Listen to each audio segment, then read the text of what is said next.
Greetings, everyone. I hope you're doing well. I am Dr. Jeffrey Sterling. I am the Surgeon General for Phi Alpha Fraternity Incorporated, and very pleased to be here with you on behalf of our General President, Brother Lucian Metellus. Tonight is a very special night for so many different reasons. For those of you that are familiar with St. Jude, you know how special of an organization it is. And I actually just, to prove that point, I just want to just mention that in the work that I do across the world, St. Jude is actually a common topic of discussion. I recall fondly, even in Johannesburg, work that I was trying to do, or that I did with the Nelson Mandela Children's Hospital, which aspires to be the St. Jude of the African continent, just discussing the methodology and the charitable contributions and the entirety in which St. Jude makes an impact around the world. That is truly an impact that is felt, and we're so pleased to be able to bring the originator of that, St. Jude's, here today. And we're also pleased to be able to discuss how Alpha Phi Alpha Strategic Partnership will advance its efforts while supporting our own efforts. Before I move into the formal program, I would actually be remiss if I didn't also welcome back, who's part of our panel, the founding conceptual father and president that implemented the Surgeon General Initiative.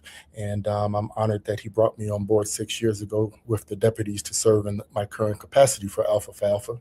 You'll be hearing from Brother Dr. Willis Lonzer, again, our immediate past president. So I will say my welcome to you now. Let's get right to it, because this is a really exciting topic. We have a fantastic panel, and I don't want to have you miss any of what we're going to be discussing.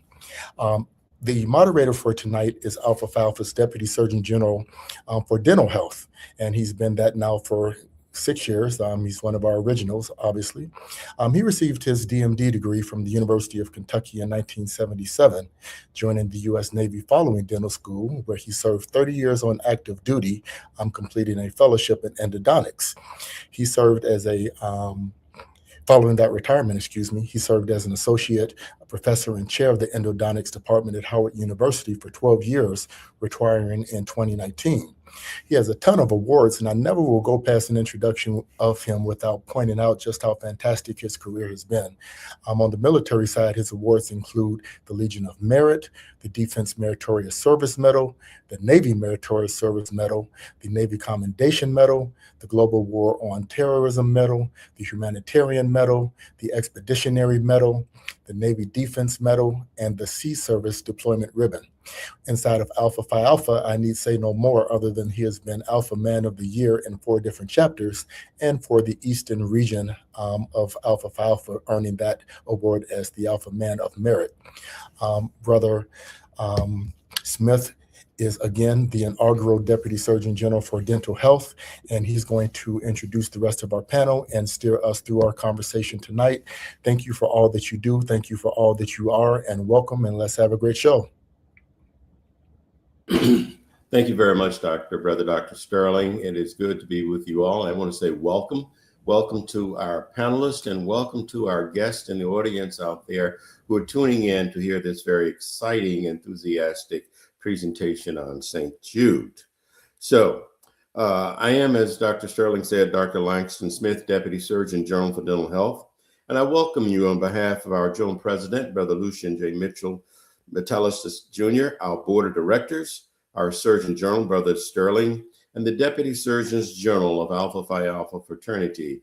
On their behalf, I welcome you. And we're very glad and very happy that you are taking this time tonight to join us for this discussion. Tonight, we have modified our trajectory somewhat, and we're going to have a conversation with an organization that is doing exemplary work in the field of healthcare, especially for children, and has a giant in research and healthcare. And this organization is helping to save lives of children and is a giant in sickle cell anemia research and treatment. With us tonight, we have Mr. Quentin Hendre, the Principal Advisor for Development of the American Lebanese Syrian Association of Charities, St. Jude Children's Hospital and Research. Past General President, Brother Dr. Willis L. Lonzer. Our St. Jude patient representatives, Elani and her mother, Danita. Darnita, I'm sorry. So I want to thank you for joining us tonight, and we look forward to hearing the St. Jude story and from you. Now, you might ask, how is Phi Alpha Fraternity Incorporated involved with St. Jude? Well, approximately 6 years ago, Brother Lonzer approached the then Health Affairs Committee to develop a partnership with St. Jude. That morphed into the Surgeon General Initiative, assuming that responsibility. And we're working on this partnership because of the work and the contributions that you do and how you impact the lives of so many, not just in the United States and across the world, but across the world. And we felt this is something that we need to be a part of and need to be involved in. We began our discussions, and subsequently the fraternity donated $100,000 to St. Jude, and we are currently working to finalize this partnership agreement that we have with St. Jude. At the forefront of all of this is the fact that Sickle Cell Anemia research program at St. Jude was initiated by an Alpha brother, Brother Rudolph Jackson. And you will learn more about that in the program as Quentin and his team presents. That in addition to the fact that in 2010, nearly 100,000 African Americans had sickle cell anemia disease. 1 in 13 African Americans carry the trait. 1 in 365 African American babies are born with the disease. And 1 in 16,300 Hispanics will have the disease. So this is why St. Jude is doing such a tremendous job, okay? And so our program tonight will be led by Mr. Hendre, who will introduce us to the St. Jude, and this will be followed by a patient's view of St. Jude and the treatment and care that they have received, and then comments from Past General President, Brother Lonzer. So, Mr. Hendre, I turn it all over to you.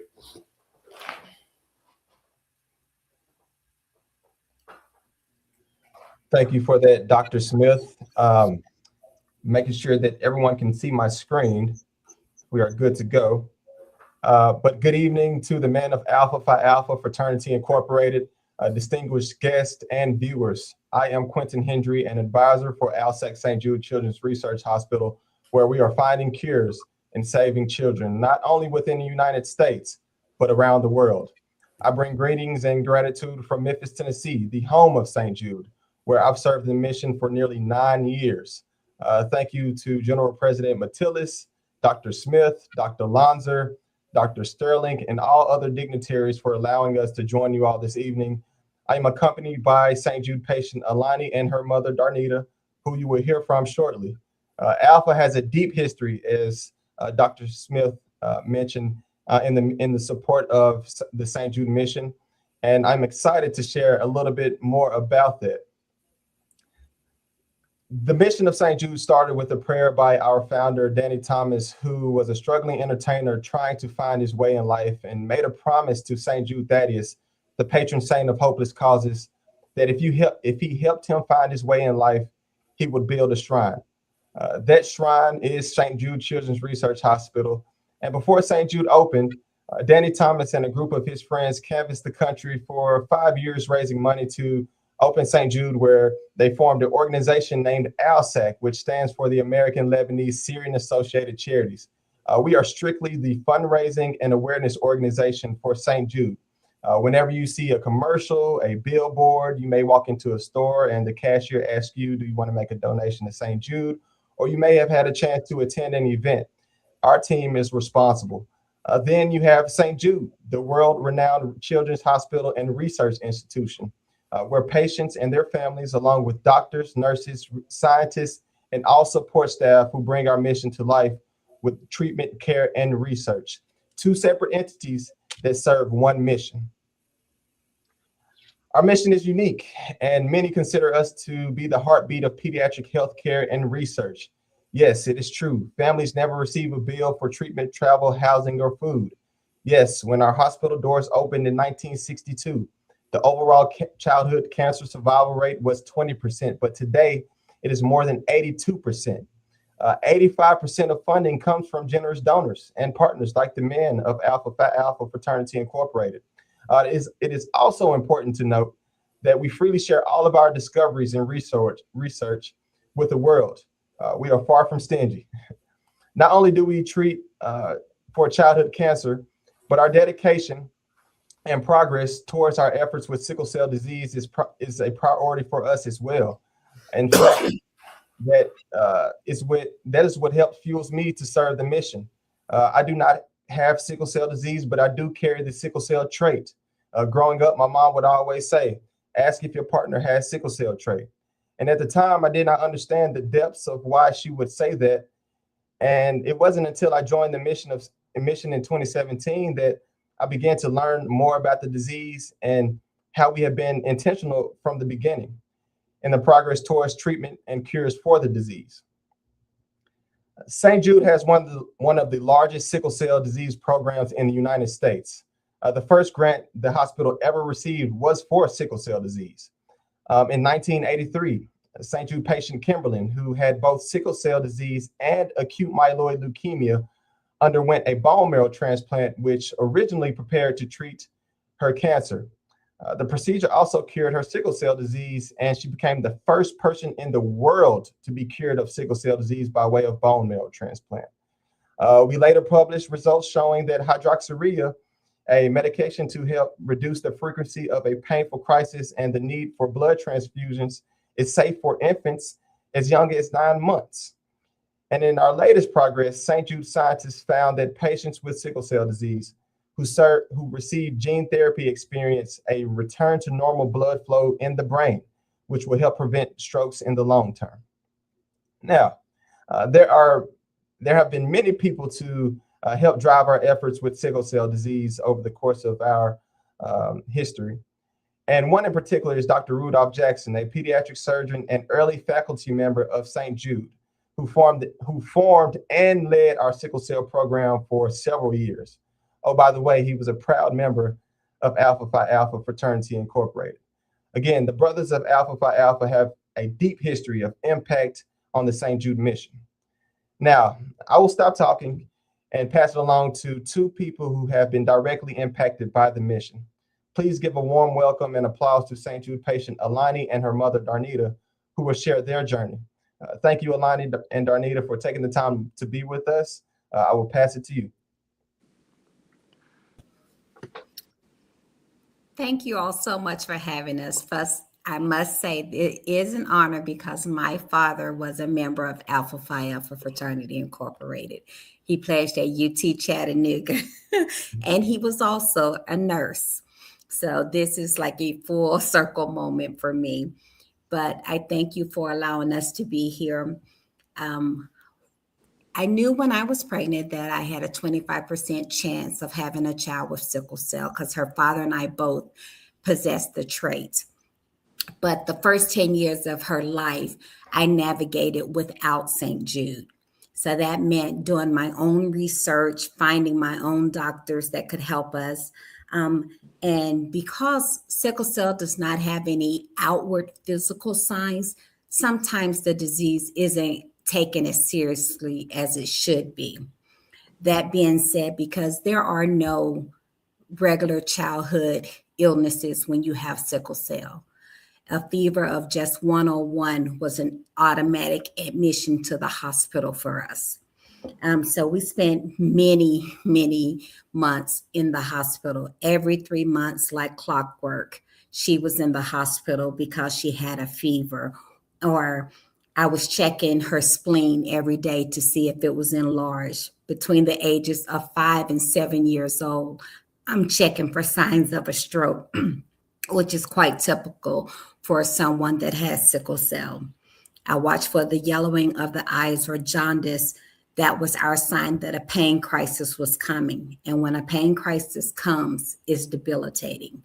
For Elani, it was her crisis or in her legs. So she would not be able to walk. She would not be able to stand on her own. So those are the things that people don't talk about when they talk about sickle cell.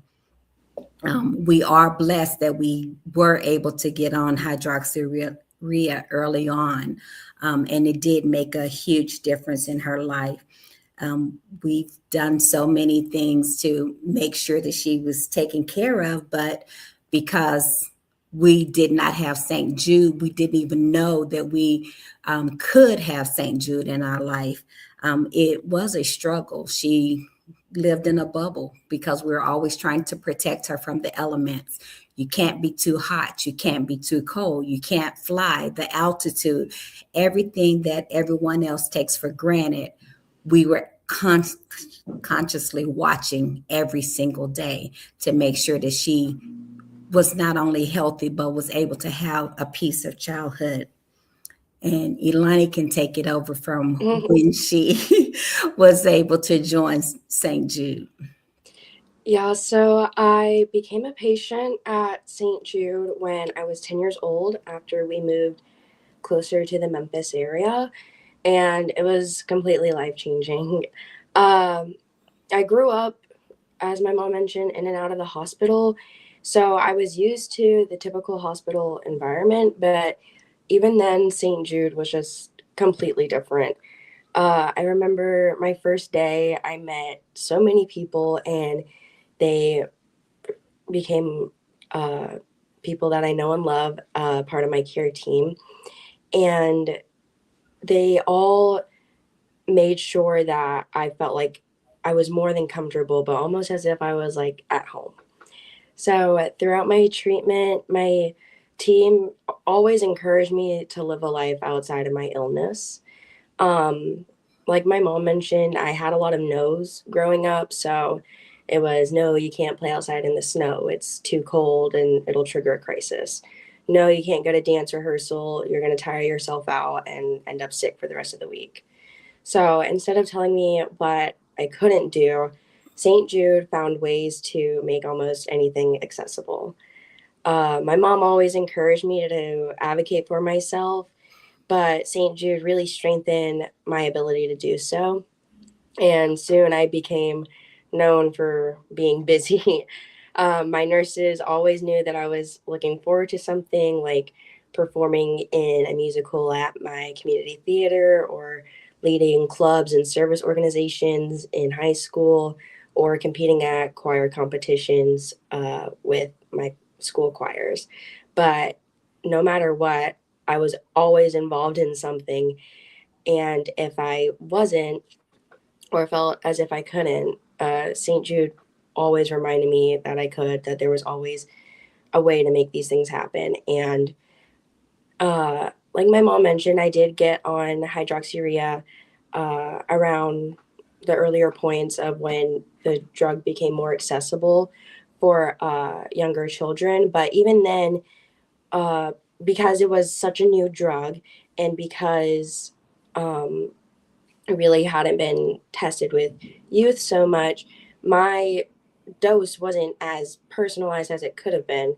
And St. Jude took the time to customize the perfect dose for me. And now, because of that, I'm able to do so much more. And that's why I'm where I am today. So, growing up with a chronic illness looks different for everyone, but there's always the point where you transition from pediatric care to adult care.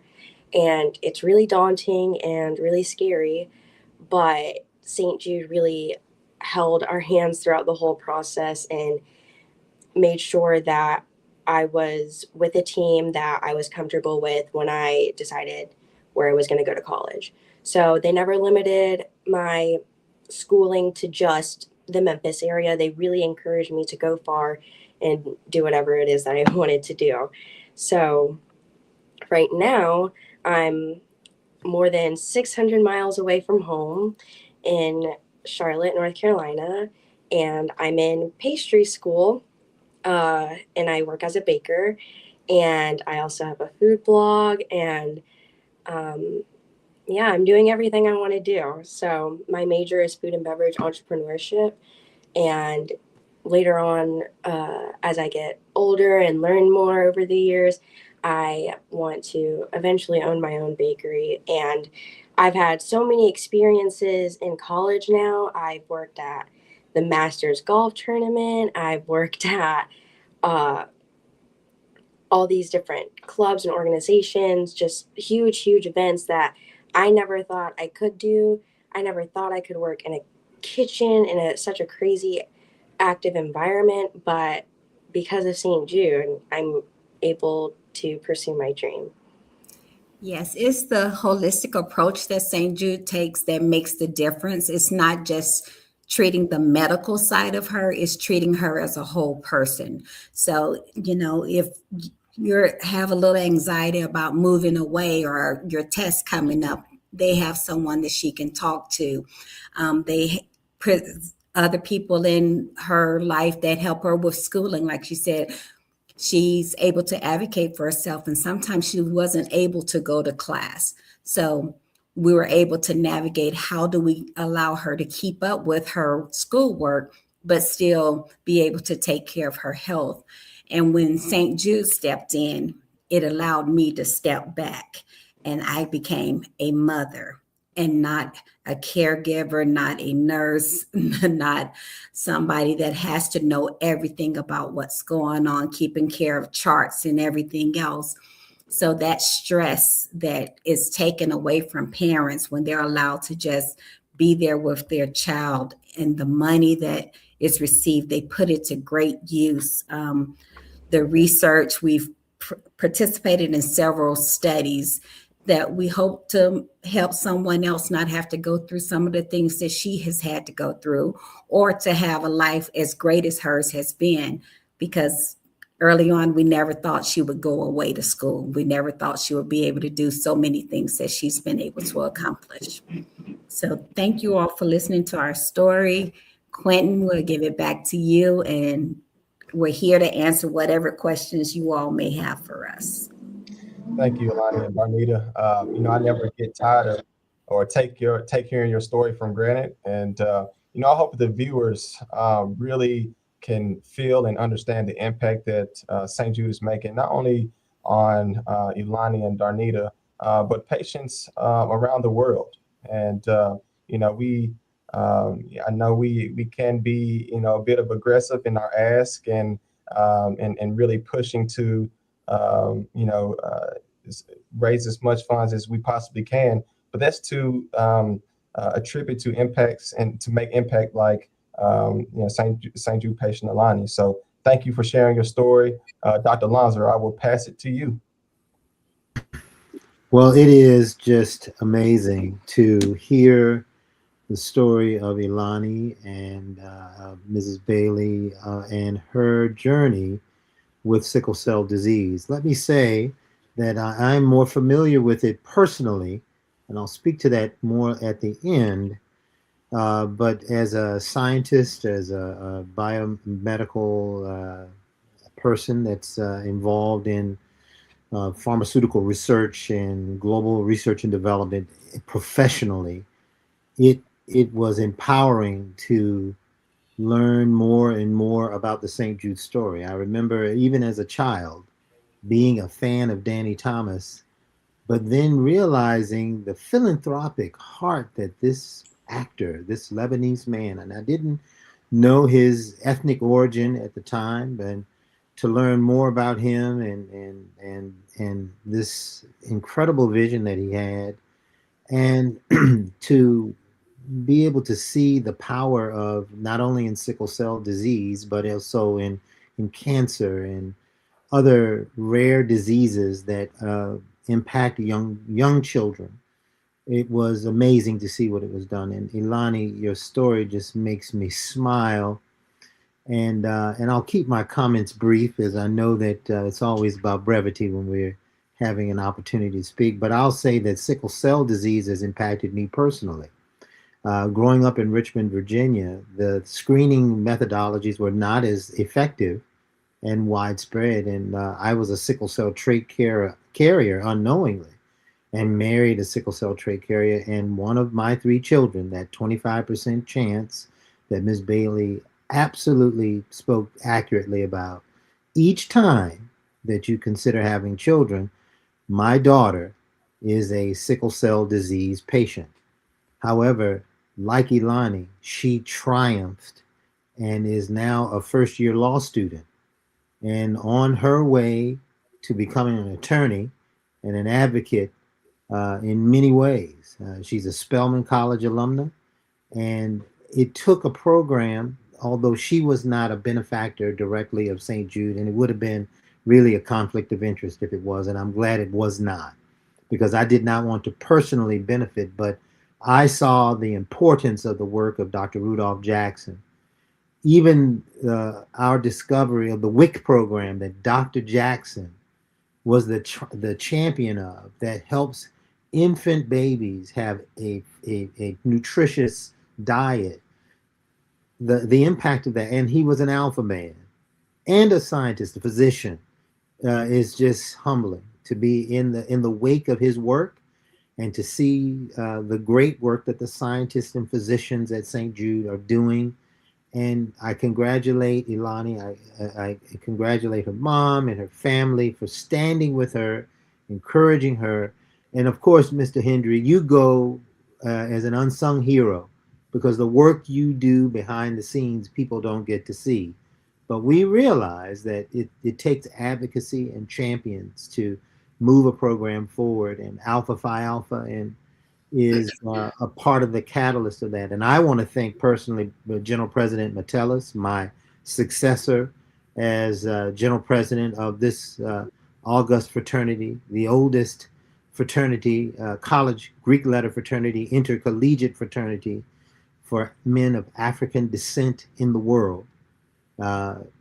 It took his vision to couple with my vision to continue that beacon of light in medicine and research, and to be an advocate for a program as noble as the St. Jude's program. So congratulations, Mrs. Bailey. Congratulations, Elani, on your new foraging career. And I hope I can taste your pastries one day, even though it might be a small part, because I have to watch my diet so I can stay healthy and stick around. So I'll close my remarks, and thank you, Dr. Smith, for inviting me, Brother Dr. Smith, and Mr. Hendre for your continued work. And thank you to Mrs. Bailey and to Elani for sharing your story with the world. It's so important that that story is told, and that young people, even when they have a debilitating chronic disease, are able to pursue their dreams.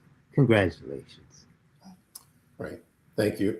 Thank you so much, Brother Lonzer. And I want to thank Elani and Mrs. Bailey for your comments. They were so far-reaching and so touching. But before we do anything else, I would like to say to our audience out there, if you have any questions that you would like to submit, please put them in the comment box, and we will try to get to those questions in the next few minutes that we have. Okay, so thank you. I will now go back to say what you have shared with us tonight tells the story of St. Jude. And you may see the ads on television. You say, well, you know, this and that. But from what you have shown tonight and what you have shared with us gives us something that we can now tie to those ads and say, yes, St. Jude is doing what is great out there, and they're impacting not just here, but the world. And it gives us a better perspective and a better understanding of St. Jude and the work that they do. And I just want to congratulate you on your how you fought this battle and how you've overcome this battle. Okay, and to see you, Elani, where you are today. And yes, I'm going to be like Dr. Willis, Lonzer here. I want to be able to share some of those pastries that you, I may be able to eat, you know, grab a little bit more than he does. But anyway, Mr. Hendre, thank you for helping us put this together and sharing with us and bringing the team together. And I think I would be remiss if I did not mention the former mayor of Memphis, Brother A.C. Wharton, who really worked with us early on, really 6 years ago, in developing this agreement and this relationship, or this partnership. And so I just want to thank him for the support and for his involvement in bringing this to the table of Phi Alpha Fraternity. Okay, so I don't see any questions in the comments section. And I think Brother Sterling went back to work. So with that, I would just like to thank the audience out there for joining us tonight. And I hope that you have picked up some tidbits that you can share with your family, your friends, and your network, and let them know that St. Jude is for real. It is a real deal. And what we have shown tonight are the benefits of that real deal. Elani, thank you.